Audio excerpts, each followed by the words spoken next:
Salut, c'est Julien, bienvenue dans cette nouvelle vidéo. Aujourd'hui, j'ai le plaisir d'interviewer Louis, qui est un des top designers sur Fiverr, dans le top 10 des designers de logos. Et je fais cette interview par propre curiosité, puisque ça fait des années que je commande sur Fiverr des microservices, que ce soit des logos, des packaging, etc. Et jamais je me suis penché vraiment sur le fait de savoir qui était derrière ces microservices. Donc aujourd'hui, on a la chance d'avoir Louis avec nous, il parle français, et en plus, il va pouvoir nous expliquer tout le business model derrière donc Fiverr. Donc est-ce que tu peux commencer par te présenter, nous expliquer un petit peu ton parcours et comment tu es arrivé sur Fiverr? Ouais, Julien, alors d'abord, merci de m'avoir. C'est vraiment un plaisir d'être là. Et c'est la première fois que je fais un podcast, en fait, et que je raconte un peu mon expérience entrepreneuriale. Et ouais, c'est vrai qu'on n'a pas vraiment l'habitude d'entendre parler des freelancers qu'il y a sur Fiverr, alors que tout le monde a entendu parler de Fiverr. Tout le monde a sûrement déjà commandé un logo. Et c'est assez drôle qu'on se soit rencontrés sur Fiverr. Et au final, on se retrouve là à faire un podcast ensemble. Donc ouais, c'est un immense plaisir. Pour faire rapidement, pour les viewers, pour raconter un peu mon expérience entrepreneuriale. Alors, j'aime dire, je suis un jeune entrepreneur, j'ai 21 ans et j'ai fait pas mal de business dans ma vie. Et depuis que j'étais tout jeune, j'ai toujours su que je voulais faire entrepreneur, que j'ai fait mon premier stage de troisième dans un magasin. Ça a été assez pour moi pour dire, ça y est, c'est la dernière fois que je bosse pour quelqu'un. J'ai monté plein de business, en fait, et j'ai commencé par faire une marque de casquettes qui a vachement bien pris. On vendait, peut-être vous avez entendu parler, Panama Caps, on vendait dans le sud de la France, dans pas mal de magasins. Et ensuite, on n'arrivait pas à faire un profit sur ça, bon c'est une longue histoire, et donc on l'a tourné en entreprise de textile qui s'appelait France Tex et qui existe encore aujourd'hui et que j'ai revendu et ça s'est super bien passé. Et au final en fait, après toutes ces expériences, après avoir fait plein de choses, des études à droite à gauche en même temps, je me suis retrouvé à retourner vers ce que j'avais toujours fait. J'étais toujours passionné de dessin. Quand j'étais tout petit, je faisais du dessin. Je me suis retrouvé à retourner à ce que je faisais, à retourner à vraiment un truc qui était ma passion. Donc j'ai arrêté de chercher un peu quel business model marche et me focaliser sur ce que je peux faire et comment je peux le faire. Et du coup, je me suis retrouvé sur Fiverr. Et c'est un peu voilà, l'histoire qui m'a amené à ça. Tu avais fait des études en particulier sur le design ou... Alors, j'ai pas fait d'études dans le design. J'ai fait des études d'éco. J'ai fait 3 ans en bachelor en Angleterre. Et après, j'ai fait un master à HEC,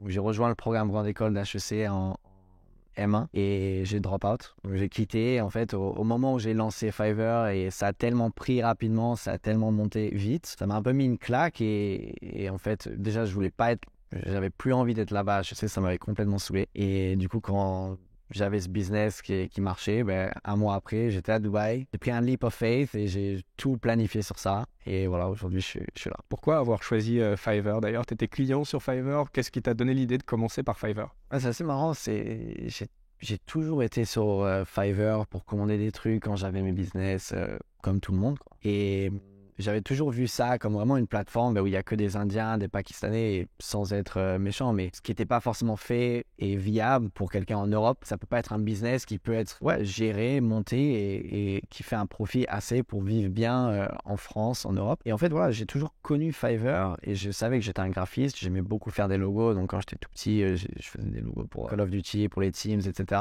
Et j'avais des clients à droite à gauche par mes réseaux, mais j'avais pas vraiment de méthode pour générer vraiment un flux de clients consistent. Pardon pour mon anglicisme, j'ai oublié de préciser. Je suis à moitié anglais en fait et c'est pour ça que j'ai un petit accent et que j'ai beaucoup d'anglicisme. Mais d'avoir vraiment de générer des clients de façon consistent. Et en fait, voilà, je me suis dit, si je sais pas où trouver mes clients, je vais aller là où je sais que des gens commandent déjà des logos. À un endroit où il y a du trafic. Et ça revient à Amazon où justement, plutôt que d'amener quelqu'un vers ton site à toi et que c'est très compliqué d'avoir ce trafic, pourquoi pas se positionner assez bien pour justement être dans une marketplace où il y a déjà du trafic et directement commencer à gagner de l'argent. Donc moi, c'est un peu la vision que j'avais. C'est au lieu de faire ça, je vais aller à l'endroit où les gens vont déjà chercher des logos. Je vais mettre mon prix qui sera sûrement plus élevé que les Pakistanais, etc. Mais on verra bien. Et il s'avère que ça a bien marché et que ça a bien tourné. Et quelque chose qui est intéressant avec ce que tu dis, c'est qu'en fait, Fiverr, ça a une connotation un petit peu cheap. Parce que Fiverr, à la base, c'était ça, c'est $5, c'est un microservice pour $5. Mais je pense que ça a vraiment beaucoup évolué, surtout au cours des dernières années, là où maintenant on trouve des prestataires vraiment trop haut de gamme. Et c'est pour ça, à mon avis, qu'au départ, tu avais cette vision où tu te dis, je vais pas pouvoir en vivre si je vends des microservices à $5 et que j'y passe 2 heures dessus, ça vaut pas le coup. Ouais, effectivement, je pense que maintenant, tu as réussi à rendre ça viable. Donc, est-ce que tu peux nous parler un petit peu du début, comment tu t'es lancé sur Fiverr, qu'est-ce qui s'est passé, est-ce qu'il y avait un budget de départ pour se lancer, enfin, tu peux nous parler des débuts. D'abord, je rebondis sur ce que tu dis. C'est vrai que de base, Fiverr, ça s'appelle Fiverr parce que normalement, tous les gigs Donc, les gigs, c'est le nom d'un service sur Fiverr. C'était censé être priced que à $5. Mais en fait, Fiverr, évidemment, s'ils veulent faire plus de bénéfices, ils ont tout intérêt à promouvoir des gens qui vendent plus cher. Moi, quand je suis arrivé sur la plateforme, j'ai commencé à vendre à $30. Donc, vraiment à mes tout débuts, déjà, ça m'a demandé 0 pour commencer. Ça coûte rien de créer un compte sur Fiverr. En fait, c'est ça la beauté de Fiverr et la magie. C'est que tu peux créer un gig et en l'espace de 2 heures, tu as ton business. C'est comme si tu avais un site à toi. C'est comme si tu as du trafic. Donc, forcément, le trafic ne va pas venir instantanément comme ça. Il y a des choses à faire, mais c'est ça qui est magique. Tu as un processeur de paiement. Tu n'as pas à t'embêter avec le paiement. Absolument. Tu as un processeur de paiement, tu as un CRM, tu as tous les outils en fait qu'il te faut pour avoir un business. C'est déjà sur Fiverr. Donc, quand tu vas et que tu crées ta page, en soi, c'est comme si tu montes ton business, tout ce dont tu as besoin pour faire du business, à part évidemment le fait de faire le service, qui est là, clé en main pour toi. C'est ça la magie en fait de Fiverr. Et du coup, moi, à mes débuts, je faisais des logos, j'ai lancé mon gig, etc. J'ai créé, ça m'a pris 3-4 heures et puis après, voilà, ça a pris et avec des stratégies, etc. que j'ai un peu analysé sur la plateforme, j'avais mon business et j'ai eu du trafic et voilà. Et du coup, ça a mis combien de temps avant que tu aies tes premiers clients? Alors, à partir du moment où j'ai mis mes stratégies, où j'ai, on va dire, vraiment lancé le gig, où j'ai commencé à travailler dessus, à me positionner bien, les premières commandes, elles sont arrivées dans les 3-4 premiers jours. Donc en fait, Fiverr, ça c'est un peu une aparté, mais Fiverr teste ton gig. À partir du moment où ils voient que tu mets de l'effort dedans et que c'est bien structuré, ils vont tester ton gig avec des pics algorithmiques et ils vont voir en fait ton taux de conversion. Ton taux de conversion est ton CTR, ton click-through rate, donc combien de pourcents de gens cliquent sur ton gig. Et s'il est haut, s'il est bien, parce que tu as bien travaillé sur le gig, ils vont tout de suite capter que tu as du potentiel et ils vont te mettre bien, ils vont bien te placer assez rapidement. Donc c'est pour ça que j'ai eu mes commandes rapidement et après, une fois que tu as ces quelques commandes, il suffit que vraiment tu aies une communication qui soit comme un business normal européen, mais donc très très bonne. Parce qu'en général, sur Fiverr, la communication n'est pas terrible vu que c'est, encore une fois, sans être méchant, des Pakistanais et des Indiens, ils parlent pas très bien. Et du coup, si tu communiques bien et que tu as un service qui est bon, tu vas instantanément être promu sur la plateforme de façon énorme. Et en fait, ils ont tellement pas l'habitude d'avoir des gens qui justement font tout bien, sans prétention de dire que je fais tout bien, mais de gérer ça vraiment comme un business, que c'est très très simple c'est très très simple si tu as un bon service de commencer à vraiment générer beaucoup de trafic assez rapidement sur Fiverr. Donc il y a vraiment une importance dès le départ de faire un listing super pro parce que tu as, comme sur Amazon, en fait sur Amazon on a quelque chose d'équivalent, c'est la honeymoon. C'est donc une période au départ quand tu lances un produit où Amazon va justement tester de la même façon que fait Fiverr, va mettre un peu plus en avant ton produit pour voir le CTR, etc. Donc il y a une importance que dès le départ, ton gig, ce que tu vends, soit vraiment parfait. Comme ça va te permettre ensuite d'accrocher dans le haut des résultats, c'est ça? Ouais. Absolument. Il y a pas mal de similitudes entre Amazon et Fiverr. Et est-ce que tu peux nous parler de tes résultats actuels sur Fiverr? Combien tu arrives à générer par mois en vendant des logos? Donc c'est la première fois qu'on me pose cette question comme ça et j'ai pas l'habitude de partager forcément, mais parce que la chaîne est focus sur ça, je pense que ça intéresse tout le monde. Alors on vend les logos entre $120 et $220. Et on fait entre 15 et 20 logos par jour. Donc ça fait quand même pas mal de logos à produire. Et je pense que s'il y a des graphistes qui écoutent ça, ils vont avoir la tête comme ça et se dire comment tu peux faire 20 logos par jour. C'est aussi une longue histoire. Donc ouais, ça tourne aux alentours de 100 000 euros de chiffre d'affaires. Donc il y a une commission de Fiverr de 20%. Et après, j'ai une équipe qui me coûte autour de 10%, entre 10 et 15%. En gros, c'est 65% à 70% de bénéfices. Ça varie évidemment, ça croît aussi. Mais en tout cas, plus récemment, sur cette année, c'était ça. Donc, est-ce que tu peux nous parler un petit peu des catalyseurs de ton succès et un petit peu de comment tu arrives à justement gérer 15 à 20 commandes par jour? Donc, si tu peux nous parler de ce que tu as mis en place. C'est une question super intéressante et je pourrais vraiment y parler des heures et en même temps, je suis un peu timide de parler de mon succès, quoi, parce que je prétends pas avoir une clé secrète. Mais en fait, je pense que c'est par rapport aux expériences de business que j'ai eues avant dans le textile où je produisais des t-shirts toute la journée jusqu'à 2-3 heures du mat, des fois 4 heures, à vraiment, on va dire, taffer, j'aime pas l'expression, mais tout le monde la comprend, taffer comme un Chinois, pardon. Hein. Et en fait, quand j'ai abordé Fiverr comme ça, je me dis, je vais taffer comme un Chinois et je vais vraiment me donner. Et en soi, de base, c'est fait pour ça, Fiverr. C'est fait pour faire des produits pas chers et de le faire rapidement, en tout cas optimiser la vitesse avec laquelle tu fais pour pouvoir vendre moins cher et en vendre plus. Du coup, ce qui a fait mon succès, c'est vraiment ça, c'est que j'ai mis mon ego de côté en tant que graphiste. Alors que de base, les graphistes, justement, déjà, ceux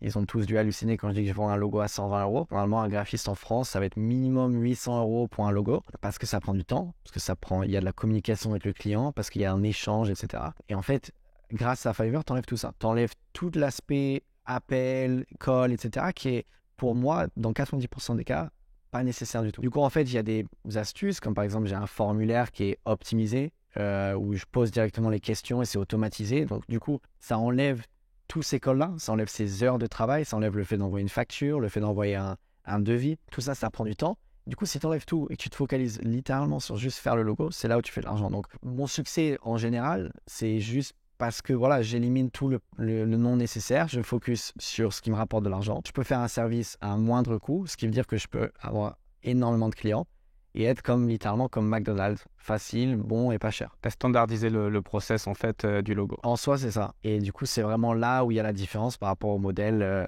graphique classique. Après, mon succès, je ne sais pas si c'était ça ta question aussi, sur Fiverr en particulier, c'est tout simplement parce que, encore une fois, c'est méchant de dire ça, mais je suis français, je ne suis pas pakistanais ou indien. Du coup, mon niveau de communication je suis anglais aussi. Du coup, mon niveau de communication en anglais et en français, il est bien au-dessus des Pakistanais, etc. Encore une fois, moi, j'ai du mal à dire ça, mais... Non, il n'y a aucun racisme là-dedans, mais c'est vrai que parfois on ne se comprend pas toujours quand tu travailles avec un prestataire qui n'a pas du tout ta langue, alors que toi, tu maîtrises deux langues, donc ça te permet d'ouvrir un marché, d'avoir des communications plus profondes avec tes clients. Et même, pourquoi est-ce qu'en général, les gens ils vont vers des agences locales? C'est parce qu'ils veulent une connexion avec les gens avec qui ils travaillent. Et quand tu parles la langue parfaitement, tu crées une connexion. Il suffit que les gens ne parlent pas forcément la langue parfaitement pour qu'il n'y ait plus du tout cette connexion, cette empathie entre les personnes. Ça rend le service vraiment moins valuable, moins qualitatif pour le client, beaucoup en fait. Du coup, mon succès sur plateforme, c'était que j'étais un des seuls Français, entre guillemets, mettre mon ego de côté, faire des logos pas chers du tout, à côté de tous les autres qui justement n'avaient pas une bonne communication. Du coup, est-ce que tu peux nous parler un petit peu du processus de création d'un logo, donc du moment où un client il arrive sur Fiverr et il passe la commande, au moment où tu livres le logo final? Alors, je dévoile un peu tous mes secrets là, mais mais c'est le but. En fait, donc j'ai un formulaire grâce à Video Ask. En fait, génial. Ah, merci. Ouais. C'est une plateforme, je crois que c'est Typeform qui fait ça. Ouais. C'est une sous-compagnie de Typeform, il me semble. Ouais, exactement. C'est espagnol et en fait, il permet de créer des formulaires, donc classiques comme Typeform, mais en format vidéo. En fait, c'est une vidéo de moi qui pose la question, par exemple, vous voulez quoi comme logo? La personne peut répondre en écrivant autant de texte qu'il veut. Et en fait, ça crée une connexion. Ça crée une connexion et ça veut dire que j'ai directement toute l'info qu'il me faut, comme si j'avais une conversation de 1 heure avec le client. Ensuite, toute l'info arrive sur un CRM, j'utilise Airtable, donc c'est une espèce de Google Sheets en évolué. Et là, il y a toute mon équipe qui est connectée directement sur ça et j'ai une manager qui assigne en fait chaque projet en fonction de quel type de projet c'est à chacun de mes employés parce que chacun a son style particulier de design et parce que sur Fiverr, il y a tout type de design. Donc il faut que chacun ait sa spécialité. Ensuite, il design le logo et en 48 heures après, il le renvoie. Et, c'est mon père, parce que j'ai une notion un peu sympa, c'est que j'ai embauché mon père qui avait plus d'emploi depuis pas mal d'années. Et en fait, il s'avère que c'était le fit parfait parce que lui, il est très bon en communication, il est très bon en échange. Du coup, c'est lui qui s'occupe de toute la communication client de mon entreprise. Et du coup, lui, il prend les logos, il les envoie aux clients. Entre-temps, il y a des rédacteurs qui rédigent la partie, donc le message qui accompagne la livraison, qui est très important en logo design parce que il faut expliquer ce que le logo fait, pourquoi on a fait ça. Et ensuite, on livre au client et voilà. Et la beauté, c'est qu'on fait tout en 48 heures. Pour les clients, c'est exceptionnel parce que s'ils veulent lancer un truc rapidement, s'ils veulent un changement rapide, tu peux pas trouver ça ailleurs que sur Fiverr en fait. Toi, à quel moment tu interviens dans le process? Tu es le maître d'orchestre ou tu continues à faire des logos? Quel est ton rôle dans l'organisation? En fait, j'ai de moins en moins de rôle. Donc, ouais, je suis plus maître d'orchestre. J'ai plus beaucoup de tâches. Les seules tâches où j'interviens vraiment, c'est évidemment le recrutement, la compta, tout ça, gérer le gros du business. Ça va vraiment être dans les cas très, très spéciaux. Par exemple, un client qui n'est pas content d'un logo. Par exemple, toi. Donc, l'histoire avec toi où... t'étais pas content du logo parce que mon employé il avait fait un truc qui était pas top. Il a essayé de refaire un logo derrière par rapport à ton feedback et ensuite ça a encore pas marché, donc c'est là où moi j'interviens. Et c'est comme ça qu'on s'est rencontrés. Et en plus on s'est rendu compte qu'on était voisins. et ouais, du coup c'est vraiment dans ces cas spécifiques où j'interviens parce que j'ai un niveau qui est un peu plus élevé en termes de logo design que mes employés par l'expérience, tout ça. Et je suis satisfait de mon logo maintenant. Il y a une question que je me suis toujours posée quand je vais sur une plateforme comme Fiverr. Il y a des logos qui vont être à $5.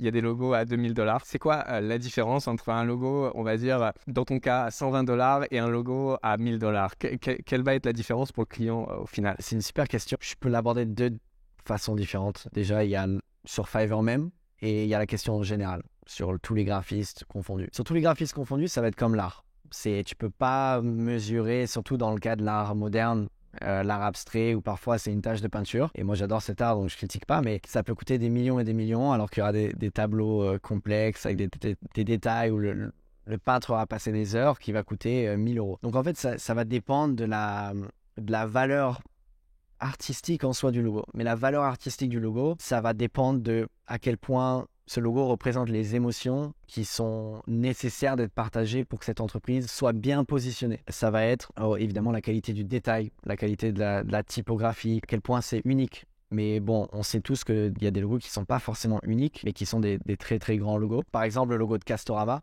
C'est un logo classique, tout le monde le connaît. Il est écrit Castorama avec un point jaune. Pourtant, c'est un logo exceptionnel qui a coûté sûrement des centaines de milliers d'euros. Mais pourquoi ? Parce que justement, il y a toute l'émotion parfaite. Ça suit le cours historique de la marque. Donc voilà, c'est tout le travail qui va être fait derrière la création du logo, même si la création du logo va être faite en 5-10 minutes. Sur Fiverr en particulier, c'est un monde différent. Et en général, plus tu payes, plus tu es sûr d'avoir de la qualité. Plus tu es sûr que la personne va passer le temps qu'il faut passer pour justement bien positionner le logo. Et si tu vas au gig à 5-10 $, là, tu es sûr que tu vas avoir un truc copy-paste. Tu es sûr que tu vas avoir un truc auto-généré. À 30 $, tu vas commencer à avoir peut-être un peu des mecs qui designent des trucs eux-mêmes. Et c'est aux alentours de 60 où tu peux commencer à trouver un peu des pépites, avoir un truc de qualité. Et pour beaucoup d'entreprises, ça va être vraiment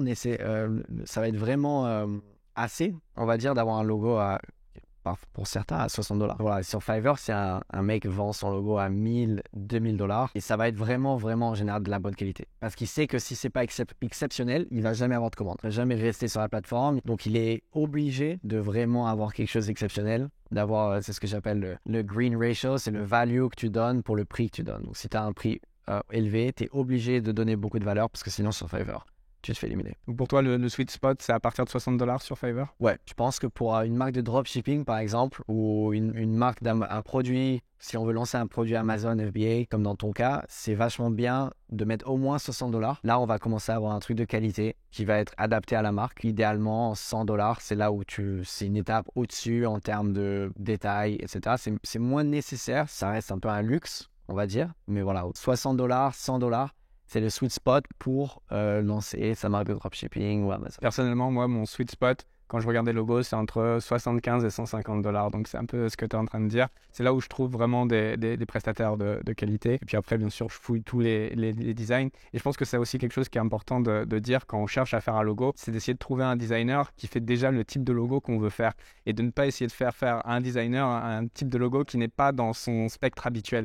Et ça, je pense que c'est une erreur que beaucoup de gens font, c'est de faire essayer à un designer de faire quelque chose qui est complètement différent, tu vois. Et moi, je pense que ouais, dans le spec 75, 150, c'est là où j'ai trouvé les meilleurs logos. Et d'ailleurs, quels seraient les conseils que tu donnerais à quelqu'un qui veut faire un logo sur Fiverr au niveau des instructions, du choix du prestataire, etc. Alors, ouais, c'est une super question et ça vaut de l'or parce que le nombre de fois où on peut tomber sur un mec qui nous fait perdre une semaine, etc. Pour trouver quelqu'un, il faut être conscient de son budget. Si on a un budget bas, il va falloir faire des compromis. Mais si on a un budget, comme on a dit, sweet spot entre 60 et 150 $, et qu'en gros on a le choix sur 80% de la plateforme Fiverr, il faut vraiment regarder les images du design, les images le portfolio que le graphiste aura fait. Vraiment essayer de comprendre si ce graphiste sait faire ce qu'on cherche à faire. Par exemple, si vous êtes une entreprise dans la tech, il va falloir un logo qui soit très simple, très minimaliste. Donc il faut vraiment comprendre que ça, c'est le style du mec. Moi, par exemple, c'est très géométrique ce que je fais, c'est très très simple. Donc c'est pour ça que j'ai beaucoup de succès avec les mecs dans la tech. Après, si c'est quelqu'un qui a un salon de coiffeur, etc., voilà, faut être sûr que le mec, il sait dessiner des cheveux, il sait dessiner les détails, il sait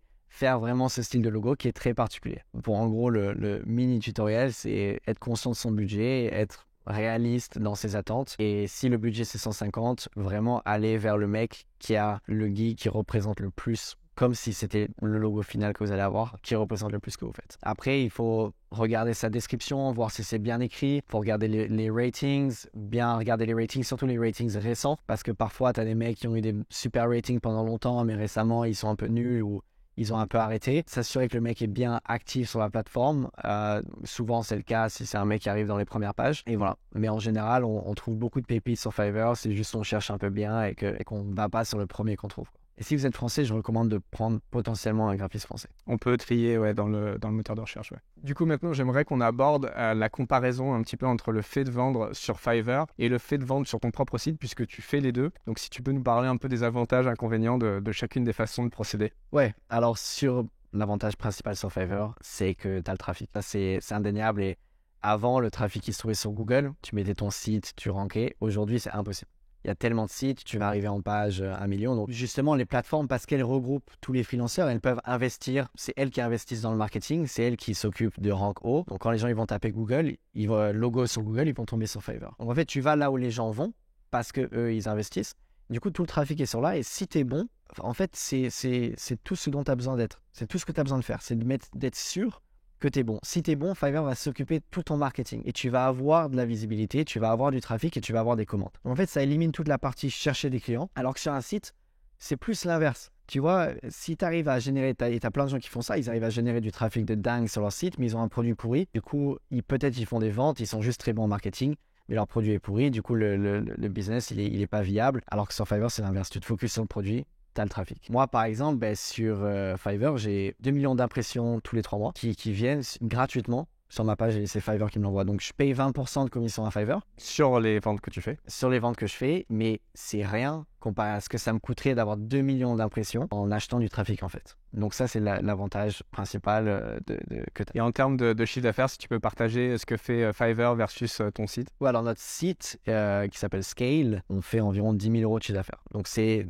10 fois moins. On est content parce que c'est du trafic qui vient de LinkedIn, qui vient de vraiment des sources gratuites ou même de Dribbble, là où on poste nos logos.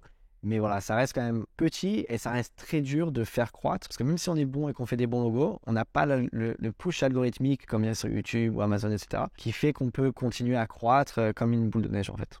Ouais, c'est ça le problème quand tu vends sur ton propre site versus sur une plateforme. Sur les plateformes, tu as toujours une sorte de classement qui fait que plus tu vends, plus la plateforme te met en avant. Alors que sur ton site, tu fais une vente, ça ne te pousse pas dans les résultats ou quoi que ce soit. Donc ça change rien. Ouais. Il y a juste un truc assez intéressant, c'est tout ce que ça va faire, c'est le bouche à oreille. Si tu es un bon vendeur, tu vas avoir du bouche à oreille, les gens vont parler de toi. L'algorithme Fiverr, pour moi, je l'ai toujours imaginé comme ça. Ça représente le bouche à oreille. Ça le digitalise. C'est Fiverr qui s'occupe de faire le bouche à oreille à tout le monde en fait. Et du coup, tu penses que ton succès financier, il est vraiment dépendant du fait que tu as vendu sur Fiverr. Sans Fiverr, tu n'aurais pas eu le même succès ou tu penses que tu aurais pu quand même avec ton site, en poussant plus d'efforts, arriver au même niveau? Ah ouais, complètement. Une réussite, je pense, aussi rapide, avoir des ventes et autant de visibilité aussi rapidement, c'est indéniable que je l'aurais eu que par Fiverr. Après, oui, sur le long terme, est-ce que j'aurais appris à devenir un marketeur exceptionnel, à arriver à avoir du trafic de façon pas trop chère, etc. Mais ça demande des années d'expérience, de l'investissement, beaucoup plus de prise de risque. Alors qu'encore une fois, sur Fiverr, je me suis lancé avec zéro. Je connaissais rien en marketing et aujourd'hui, je me retrouve avec 2 millions d'impressions tous les 3 mois sans faire de marketing. Donc, ouais, c'est indéniable, ça a beaucoup aidé, mais je pense que je m'en serais sorti sans Fiverr aussi. Et est-ce que tu as essayé d'autres plateformes aussi? Parce qu'il y a 5euros.com qui vient d'être rebrandé, je ne sais même plus comment ça s'appelle, mais ça a changé de nom dernièrement. Ouais. Il y a Upwork, il y a d'autres plateformes qui existent dans le même genre que Fiverr. Est-ce que tu t'es mis sur d'autres plateformes ou pas? Donc, Fiverr, c'est le mieux parce que c'est les clients qui vont au prestataire et pas l'inverse. Sur Upwork, par exemple, c'est le prestataire qui doit envoyer sa candidature à la personne qui cherche quelque chose. Et du coup, en fait, tu n'as pas vraiment ce boost algorithmique aussi puissant que sur Fiverr et tu peux pas juste, tu sais rien faire et voir les commandes qui tombent en fait. Tu es obligé de toujours pousser. Et Fiverr, c'est rapide. C'est les gens qui vont sur Fiverr, ils veulent un logo rapide, ils veulent un service rapide. Donc en fait, ça élimine beaucoup de communication. Ce qui fait que sur Fiverr, tu peux vraiment faire beaucoup plus d'argent plus facilement. Sur Upwork aussi, tu peux faire plusieurs millions, mais ça demande une beaucoup plus grosse entreprise pour faire ça. Il faut plus de communication, parce que les gens, ils veulent vraiment un lien proche avec les prestataires. Et je pense qu'il y a aussi certains types de services qui vont mieux marcher sur Upwork et d'autres plus sur Fiverr. J'ai cette impression d'expérience personnelle, on va dire. C'est-à-dire que si je vais chercher quelque chose d'un peu pointu, par exemple quelqu'un pour me gérer mes pubs, je vais aller sur Upwork. Je vais pas aller sur Fiverr. Pour un logo, quelque chose de graphique, je vais aller sur Fiverr. Et je trouve d'ailleurs que c'est mieux mis en avant les portfolios sur Fiverr que sur Upwork. C'est plus visuel déjà, cette grille de résultats. Alors que j'ai l'impression que sur Upwork, c'est plus le profil de la personne qui est mis en avant plutôt que son travail. Et ça, c'est quelque chose que j'aime sur Fiverr. C'est super intéressant, mais je pense que sur Fiverr, ça va être plus dur de trouver la pépite. Et que si tu trouves la pépite, peu importe dans le domaine, ce sera mieux. Parce que sur Fiverr, après, c'est un long débat. Et oui, sur Upwork, il y a vraiment des gens exceptionnels. Mais sur Fiverr, les mecs, ils sont obligés de faire des process, ils sont obligés d'être vraiment pointus pour pouvoir vendre beaucoup. Tu as beaucoup de psychologie dans l'acte d'achat aussi. Enfin, là, je te dis des choses qui sont en fait que mon ressenti. Tu vois, Ouais, je te dis, ouais. je préfère pour la pub Upwork et Fiverr pour un logo, mais ça se trouve, comme tu viens de le dire, il y a sûrement des types qui sont exceptionnels sur Fiverr pour la pub. C'est juste qu'il faut le trouver. Ouais. Ouais, voilà, c'est plus dur à trouver. Et du coup, ouais, moi, j'ai tout essayé. Pas 5euros.com, c'est un peu comme Fiverr, mais en tout petit. Il n'y a pas encore assez de trafic, je pense, pour vraiment monter un truc gros là-dessus. Mais voilà, du coup, je me suis recentré sur Fiverr, j'ai tout mis sur Fiverr. Et je pense honnêtement, c'est bien de se focaliser sur une plateforme parce que voilà, tu augmentes tes chances. Du coup, ça fait un moment que tu vends maintenant sur Fiverr tes prestations. Comment tu as vu Fiverr évoluer depuis que tu as commencé et quels sont un petit peu tes pronostics pour le futur? Comment ça va évoluer Fiverr dans le futur? Un gros moment pour Fiverr, ça a été le Covid. On a vraiment eu une vague de nouveaux arrivants, incluant moi. Et beaucoup de gens ont perdu leur emploi et beaucoup de gens se sont mis sur Fiverr et ont vu qu'ils pouvaient gagner de l'argent sur Fiverr. Donc ouais, je pense que ça va continuer à évoluer dans ce sens-là. Je pense que beaucoup de gens vont quitter leur travail pour les marketplaces, que ce soit Fiverr ou les autres, j'en sais rien laquelle va gagner. Mais il va y avoir en fait les clients. Ceux qui cherchent un service vont aller directement en fait, Sur à les ceux qui marketplaces. font le service sur les marketplaces plutôt que de passer par une entreprise ou quelqu'un qui serait justement en charge du marketing pour faire le lien entre ça. Ouais, ça va être une économie de marketplace et maintenant les gens ils vont préférer aller sur une marketplace pour pouvoir avoir plus de choix, comparer rapidement avec les reviews. C'est la même chose pour Amazon, c'est la même chose pour les réservations de vacances, Booking, etc. C'est la même chose pour le service Fiverr, etc. Donc ouais, on arrive dans une économie de marketplace. Et donc ça a plutôt un futur radieux, on va dire. Ouais, radieux et c'est une opportunité, je pense, pour tout le monde et que ça va même devenir une nécessité en tant que freelanceur, en tout cas, de se mettre sur ces plateformes. Et du coup, est-ce que tu peux nous partager quelles sont les meilleures opportunités selon toi sur Fiverr? Donc, qu'est-ce qui se vend le plus? Et peut-être aussi là où tu penses qu'il y a des gaps dans le marché, des inefficiences, des niches qui seraient un peu sous-exploitées, si tu peux nous donner quelques idées. Sur Fiverr, il y a vraiment tout. Il y a tout et les gens ne se rendent pas compte qu'en fait, tu peux tout vendre sur Fiverr et que tu peux tout trouver. Et si tu tapes sur la barre de recherche, il y a littéralement tous les services. Et donc, les plus grosses catégories, ça va être voice-over, doublage de voix ou pour les publicités, par exemple. Et d'ailleurs, il y a une niche qui est doublage de voix, voix française en anglais, donc accent français en anglais. Ça marche vachement bien apparemment parce que tous les dropshippers qui veulent des pubs pour un produit de cosmétique, par exemple, ils payent. Il y a une fille en particulier qui fait spécifiquement pour les pubs de cosmétiques avec un accent français et qui dit en anglais le nom de la marque en fait. Et elle fait un carton avec ça. Elle a 10 commandes en vente. Elle, je sais pas, doit faire peut-être 5-10 000 euros par mois. Le logo, c'est parmi les plus grandes catégories. Après, il y a site, copywriting. Ça, c'est vraiment les grosses catégories. Après, tout en dessous est plus ou moins égal. Il y a vraiment tout. Il y a des trucs super nichés. Dans le gaming, par exemple, tu as du coaching, du consulting de gaming. Mais tout ce qui est business, tout ce qui est comptabilité, tous les services que tu peux imaginer pour un business, dont quelqu'un aurait besoin, c'est sur Fiverr. Ouais, c'est sûr. Il y a même des trucs totalement loufoques. Il y a des types au milieu de la jungle avec une feuille en papier et ils marquent ce que tu veux au milieu et ils te chargent 30 balles pour ça. Donc n'importe quoi en fait peut être un gig sur Fiverr. C'est hallucinant. Ouais, il y a même un truc qui était assez viral à un moment donné, c'est qu'il y en avait une qui faisait payer $50 pour te juger. Les mecs, ils allaient, ils payaient $50 pour qu'elle juge physiquement la personne et disent ah ouais, t'es comme ça, etc. Et donner des conseils aussi peut-être. Donc il y a vraiment tout. Tout. Donc en fait, absolument tout peut se vendre sur Fiverr, que tu aies un niveau d'expertise qui soit élevé ou faible. Tu peux, suivant les price points, trouver un gig que tu peux faire en fait. Et même en vrai, j'irai plus loin, si tu n'as pas cette compétence, tu peux la sous-traiter. Et je pense que c'est quelque chose que tu fais, donc tu peux nous parler. Ouais, absolument, ça s'appelle en fait le drop servicing. Tu as plein de mecs qui font ça. Et c'est une niche un peu qui est en train d'exploser, ou comme le dropshipping. Au lieu de vendre un produit que tu fais pas, que tu achètes en Chine et que tu revends en France, mais tu fais un service que tu sous-traites dans des pays où les gens sont très très bons, mais où la moyenne salariale est plus basse et que tu revends par service en fait sur Fiverr. Et j'ai commencé à le faire moi-même sur un gig de web design et de web development. Donc en fait, je fais des sites pour les gens et je fais absolument rien. Donc en fait, j'ai 2-3 personnes à qui je sous-traite, qui sont en Europe de l'Est et aux Philippines. Et en fait, voilà, je fais un gig qui marche super bien. La force, c'est que tu fasses un beau listing qui parle bien à une clientèle européenne, américaine. Et ensuite, en fait, tu leur envoies des clients qu'ils n'auraient peut-être pas eu par eux-mêmes, en fait. Exactement. Moi, j'instaure les process, j'instaure les messages, je crée une communication qui marche bien et je crée un gig qui va vraiment marcher, être performant. J'ai un trafic, j'ai des commandes et ensuite, chaque fois que j'ai une commande, j'envoie à la personne et chaque mois, ce gig-là, Je l'ai lancé il y a 2-3 mois et ça me rapporte plus ou moins 15 000 € de chiffre d'affaires. Je ne sais pas exactement encore trop parce que ça fait que quelques mois. Mais ouais, ça marche super bien et puis il y a juste à sous-traiter, quoi. Et du coup, en termes de business, quelle est ta vision? Quel est ton objectif? Comment serait ton business parfait à horizon 2, 3, 5 ans? J'ai un peu ce rêve d'avoir la plus grande entreprise de logo du monde.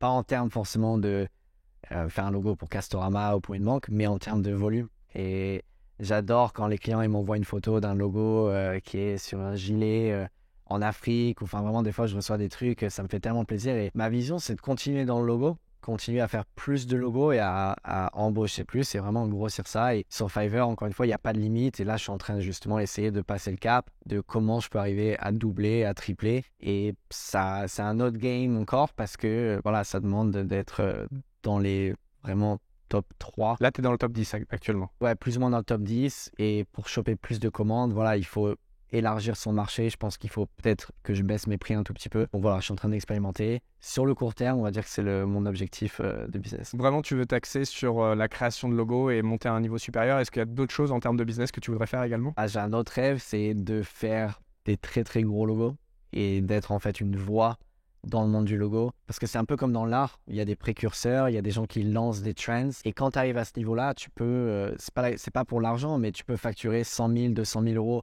pour un logo. Et pourquoi est-ce que c'est important de pouvoir facturer autant? Ça veut dire que tu peux vraiment dédier un mois entier à un logo.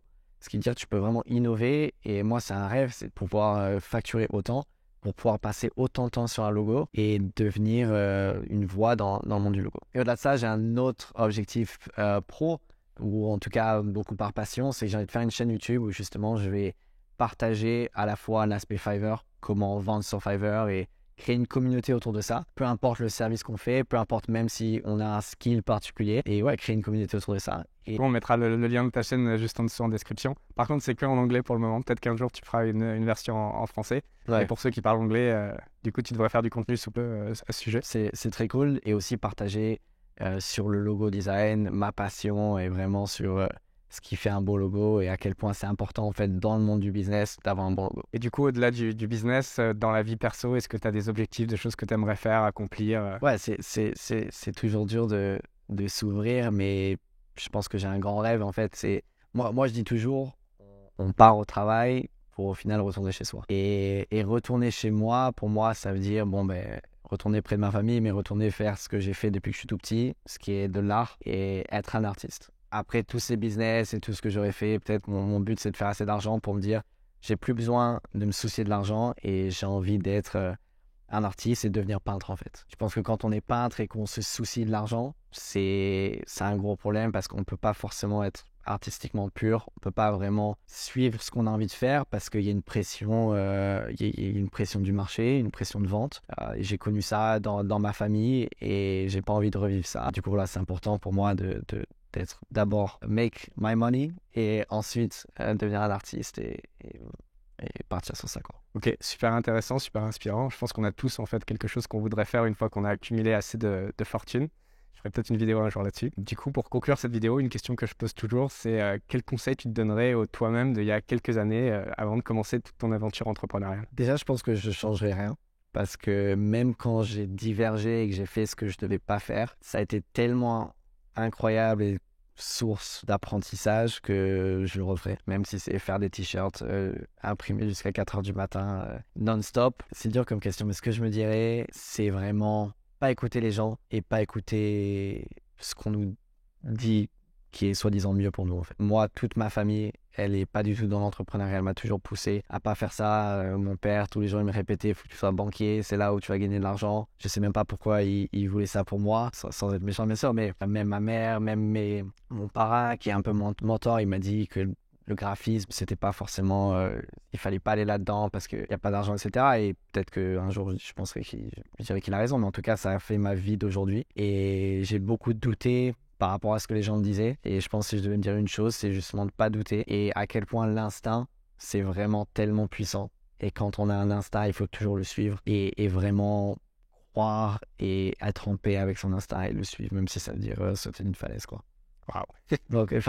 Ça fait un bon mot de la fin, je pense. Je te remercie vraiment d'avoir pris le temps de nous partager tout ça. Je pense que c'est assez unique d'ailleurs sur YouTube. Il y a pas de contenu en français de prestataires Fiverr de vraiment haut niveau comme toi qui partagent l'arrière du business. Donc, merci vraiment d'avoir pris ce temps. Et puis, peut-être on fera d'autres vidéos dans le même genre si ça intéresse les personnes. Merci à toi. C'était avec grand plaisir. Merci, Julien.